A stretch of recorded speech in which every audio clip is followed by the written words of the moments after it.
शिष्य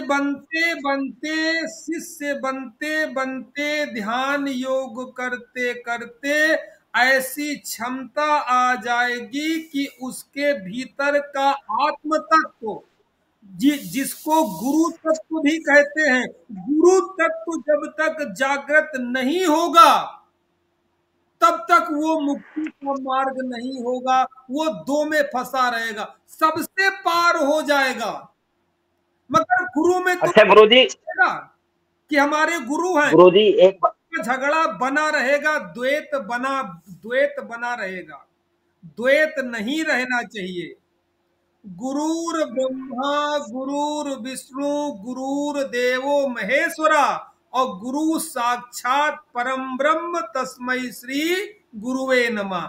इसका मतलब ये हुआ बाहरी गुरु के लिए नहीं है। जब तक तुम्हारे भीतर का गुरु तत्व बलवान नहीं होगा, तुम्हें अपने प्रश्नों का उत्तर खुद स्वयं से नहीं मिलने लगेगा, तब तक बात हल नहीं होगी। और ये मिलेगा कैसे? ध्यान करते करते समाधि के क्षणों में जब मन मर जाता है तो एक अंधेरे में एक ज्योत जलती है। ज्ञान का पर्दा, जब ज्ञान पैदा होता है तो उस ज्ञान में सारे के सारे प्रश्न तुम्हारे गिर जाते हैं। अभी तो तुमको लगता है कि प्रश्नों का उत्तर मिल जाएगा, मैं कहता हूं कि प्रश्न ही उठने बंद हो जाएंगे। भीतर इतना शांति, सुकून, संतुष्टि मिल जाएगी कि सारे प्रश्न ही गिर जाएंगे वहां। जब तक ये स्थिति नहीं आएगी तब तक मुक्त होने का कोई सवाल नहीं है। तो हम लोग मुक्ति के, हाँ एक बात पूछ रहा था। हाँ, गुरुजी कह रहे थे कि हर आदमी को जो है एक प्रसव पीड़ा से गुजरना पड़ेगा, उसके बाद ही उसे मुक्ति मिलेगी। क्या ये है प्रसव पीड़ा? अगर कोई भी आदमी ध्यान कर रहा है, यही तो प्रसव पीड़ा अपने है और होने क्या के, है? हाँ, प्रसव पीड़ा, हर आदमी को प्रसव पीड़ा से गुजरना पड़ेगा, तभी वहां जाकर वो पहुंचेगा। अरे शंकर जी गुजरे नहीं, जहर नहीं पिया? जब समुद्र नहीं नहीं, वो मंथन हुआ, समुद्र मंथन में पहले जहर ही तो पिया। तुम्हें जहर ही तो पीना नहीं नहीं, पड़ेगा सबसे पहले। क्या मन लगेगा नहीं, गुरुजी कह मन रहे थे उदास कि होगा? जब तक बीज रहे, अरे गुरुजी कह रहे थे जब तक बीज है, जब तक वृक्ष नहीं बन जाएगा तब तक मुक्ति नहीं होएगी। तो नहीं ये है जो नहीं, वृक्ष बीज का, ये क्या क्या मतलब? बीज वृक्ष वाली बात तो अलग है, ये वाली सही है। प्रसव पीड़ा, अरे प्रसव पीड़ा तो एक समझाने को, भाई तुम्हारा भाई बच्चे का जन्म कब होता है?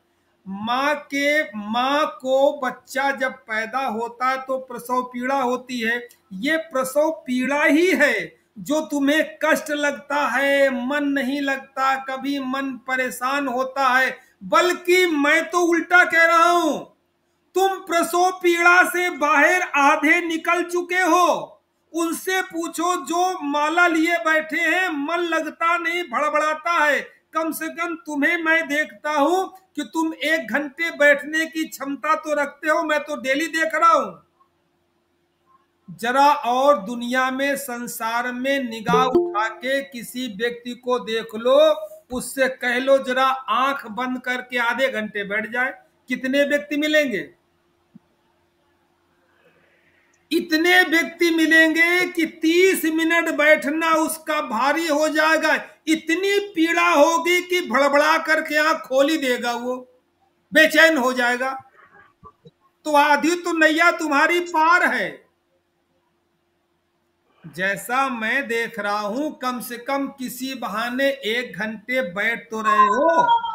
अब ये कम से कम चलो शरीर तो बैठ रहा, आज शरीर बैठ रहा है, कल मन भी शांत होगा, परसों चित्त भी शांत होगा, फिर निर्भय, फिर निर्विचारिता भी आएगी, सब होगा। तो प्रसव पीड़ा तो नहीं गुरुजी, करनी गुरुजी कह पड़ेगी। रहे थे ऐसा है, जब जब आप ध्यान में बैठे रहोगे तो कभी एक घटना घटेगी, एकदम गर्जना होगी, उसके साथ में आपको पटकनी भी लग सकती है, तब वो जो जन्म है बच्चे का, जो प्रसव पीड़ा है वो होगी, उसके बाद में आपकी यात्रा शुरू होगी। अरे कुछ भी कह लो, ये तो शब्दावली है, इसमें कोई फर्क नहीं है। मतलब अच्छा। ये समझ लो कि तुम्हें, तुम्हारे पास ऐसी विधि है कि कष्ट तुम्हें ज्यादा नहीं सहन करना पड़ेगा। अरे कष्ट क्या समझो, श्री राम शर्माचार्य थे, 50 साल तो उन्होंने गायत्री मंत्र में लगा दिए। 50 साल तक उनको कोई जानता भी नहीं था। श्री राम शर्मा आचार्य जो ये शांति कुंज तो हरिद्वार गुरुजी वाले ये हैं। ओशो जी ने, ओशो जी ने तो उनके लिए मना करा था, ये श्री राम आचार्य शर्मा को। क्या? एक प्रवचन मैंने उनको सुना है कि लो, देखो वो अपनी वो चला रहे हैं, गुरुजी जो अपने थे वो उन्होंने मना मना करा था कि नहीं, ये बहुत को उपलब्ध नहीं है। अरे ऐसा कुछ नहीं है। आज आज चलो ठीक है। की कोई सीमा नहीं है। बोध को उपलब्ध नहीं कह होना रहे, अलग है। ये सब बातें कई वो कह श्रृंखला रहे, में है। जिस वो व्यक्ति कह ने रहे सुनने का मामला नहीं श्री है, क्या राम होने का मामला शर्मा है। आचार्य, श्री राम शर्मा आचार्य एक ऐसे व्यक्ति हैं कि विश्व का हर व्यक्ति आज अगर गायत्री मंत्र जानता है तो उनके द्वारा, नहीं तो पहले पहले केवल ब्राह्मण को गायत्री मंत्र बोलने और सुनने का अधिकार था। श्री राम शर्मा आचार्य ने इसको इतना सरल बना दिया गया कि हर जाति, हर धर्म का व्यक्ति, हर वर्ग का व्यक्ति, किसी से पूछ लो गायत्री मंत्र कैसा होता, पढ़ के बता देगा। ये जो लीला है ये श्री राम शर्मा आचार्य की है। और ऐसा नहीं कि यहीं पे टिके हो, ये यहां से निकले हैं और आगे तक की इनकी व्यवस्था है। बल्कि श्री राम शर्मा आचार्य जी के यहाँ तो ऐसी ऐसी मशीनें लगी हैं। इनके यहाँ एक एक लाइव वो है, प्रयोगशाला है जिसका नाम है ब्रह्म वर्चस्व। एक यहाँ शांति कुंज हरिद्वार में एक प्रयोगशाला है जिसका नाम है ब्रह्म वर्चस्व। ऐसा है कि सभी लोग ध्यान करते हैं मगर मन के अंदर की स्थिति, किसका मन शांत नहीं हुआ है, किसका मन शांत हो गया है, कौन सिद्धि प्राप्त हो चुका है, कौन सिद्धियों की तरफ जा रहा है, आज इसकी भी मशीनीकरण हो गया है और सारी मशीनें बता देती हैं। शांति कुंज हरिद्वार में वो मशीन लगी हुई है। कोई भी कभी जाए तो उनके 1-2 महीने के शिविर होते हैं, वहां अपनी खुद टेस्टिंग कर सकता है। वो मशीन, ये जो हम डेली कहते हैं ना कि ब्रह्मांड से यहाँ ऊर्जा निकल रही है, ये इस ऊर्जा की कंडीशन क्या है, किस वेव तरंग से निकल रही है, कौन सी किरणें निकल रही हैं, सब वो मशीन रिकॉर्ड में आपको बता देगी। अगर अल्फा देखिए, अगर सामान्य व्यक्ति है तो कुछ नहीं निकलेगी, सामान्य से थोड़ा ऊपर आ गया तो अल्फा किरणें निकलेंगी। अल्फा किरणें माने व्यक्ति जो है साधक है। अगर कुछ नहीं है, मन बेचैन है, परेशान है, तब तो कोई किरणें निकलेंगी नहीं। अगर मन शांत हो गया है तो पहले निकलेंगी अल्फा किरणें, यानी साधक है। फिर निकलेंगी बीटा किरणें। बीटा किरणों का मतलब ये हुआ अब ये प्रकृति के रूप में परिवर्तन करने की क्षमता रखता, इसका संकल्प पूरा हो गया। जो भी व्यक्ति संकल्प कर लेगा, ऐसा व्यक्ति जो भी संकल्प कर लेगा, संकल्प उसका पूरा हो जाएगा। फिर जब आती है अल्फा बीटा गामा, जब मस्तिष्क से गामा किरणें निकलना शुरू करती हैं, उसको मान लिया जाता ये सिद्ध पुरुष हो गए। जैसे हमारे देवरहा बाबा थे, सिद्ध पुरुष, बस मन में मतलब सिद्ध पुरुष जो प्रकृति के नियम को ही बदल दे। किसी का भाग्य कैसा भी है, उसके भाग्य में नहीं है, उनके मन में आ गया, खत्म, भाग बदल गई। अरे कैंची धाम वाले गुरुजी थे, क्या थे वो? ऐसा हो जाता है जब कैंची धाम वाले गुरुजी थे, क्या थे वो? देवरहा बाबा थे, क्या थे वो? कितनी इनकी कहानियां हैं। यह मतलब अगर किसी के भाग्य में वो नहीं है तो भाग्य को बदलने की क्षमता रखते थे। तो ये होता है अल्फा बीटा गामा किरणें। और एक किरणें होती हैं जब गामा किरणें भी निकल करके समाप्त हो जाती हैं, शून्य किरणें निकलने होती हैं, वो व्यक्ति मुक्ति को प्राप्त होता है। जैसे भगवान बुद्ध, भगवान शंकर, शिव, ये सब मुक्ति वाले थे। तो ऐसी मशीनें भी आ गई हैं।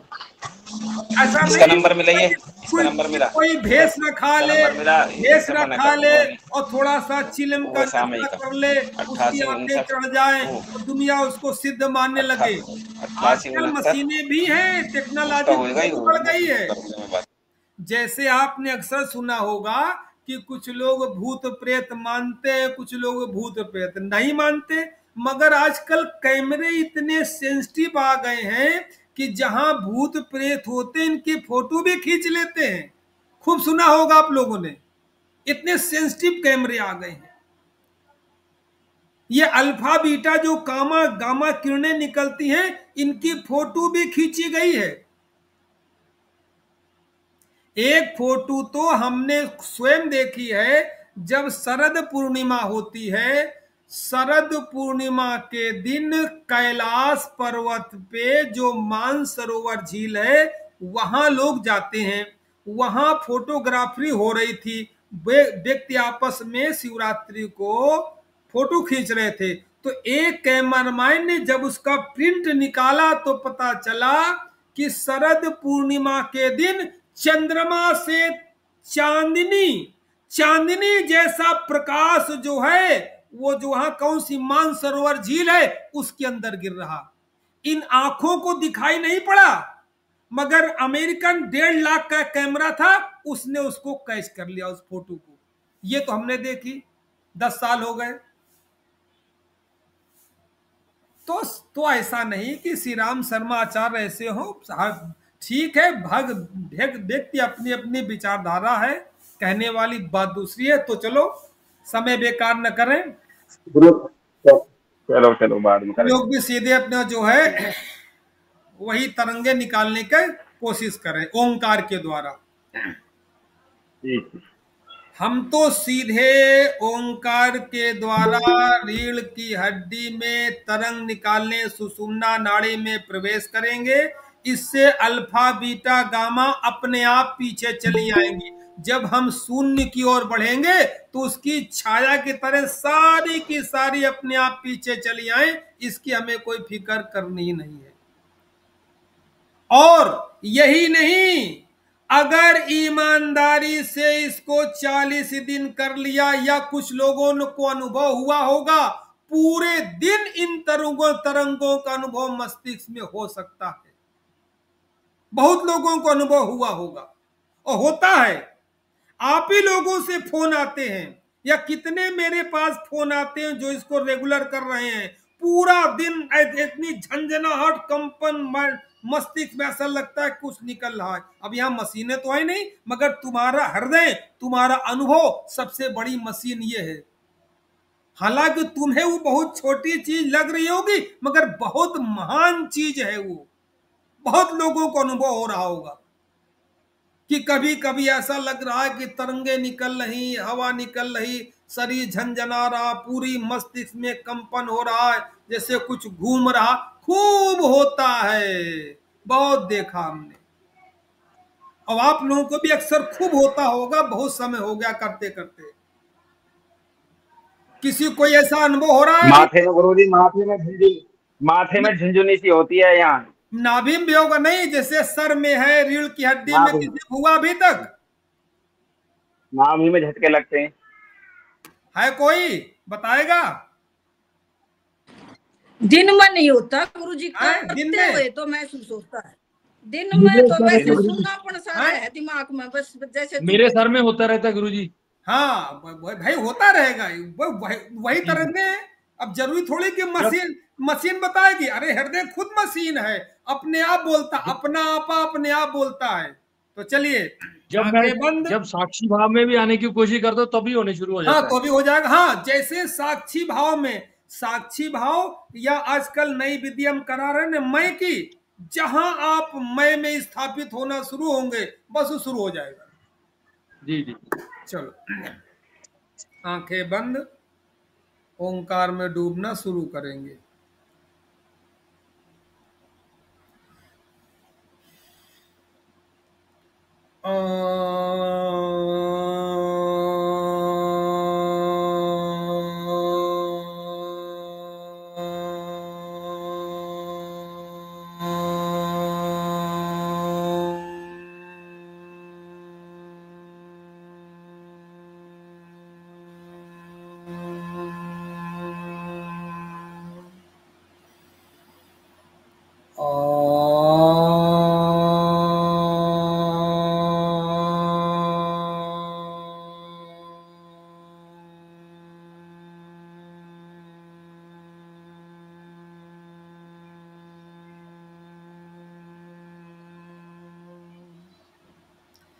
लगातार ओंकार करते रहेंगे, मगर ओंकार करने से पहले बैठना आना चाहिए।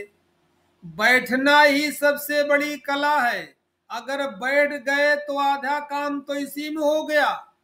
कोई अकड़ करके नहीं बैठेगा, शरीर में कहीं अकड़न नहीं होगी। कोई आसन जैसे पद्मासन, सिद्धासन, इसमें कोई नहीं बैठेगा। बिल्कुल सरल आसन में ऐसे बैठेंगे जैसे बिल्कुल ढीले ढाले लूज बैठे हो, दुनिया से संसार से हारे थके बैठे हो। केवल रीढ़ की हड्डी का ध्यान रहेगा, सुनहली रीढ़ की हड्डी का ध्यान रहेगा। श्वास भरेंगे, रीढ़ की हड्डी के नीचे 3 शब्द हैं, आ उ मा। आ से शुरू करेंगे, आओ।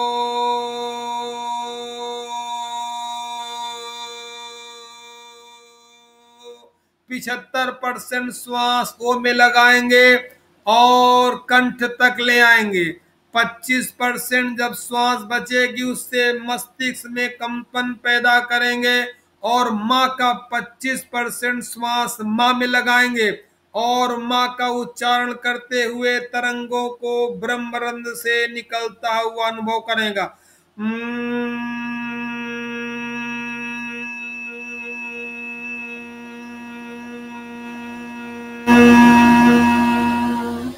फिर पूरी श्वास भरेंगे,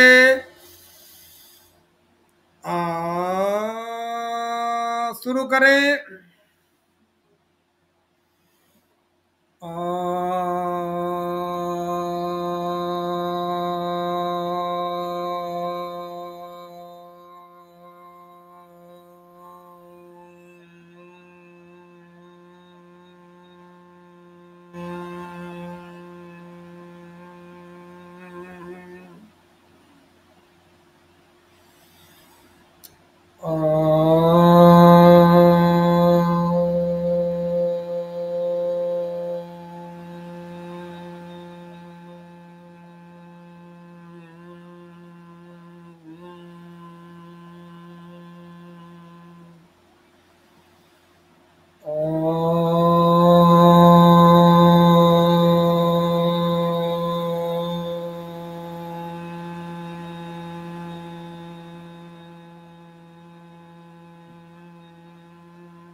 पूरे 30 मिनट इसलिए जम करके बैठ जाएं और ओंकार में खो जाएं। कुछ नहीं करना इसके आगे, बस पूरे 30 मिनट ओंकार ओंकार ओंकार बिना थके आनंद से।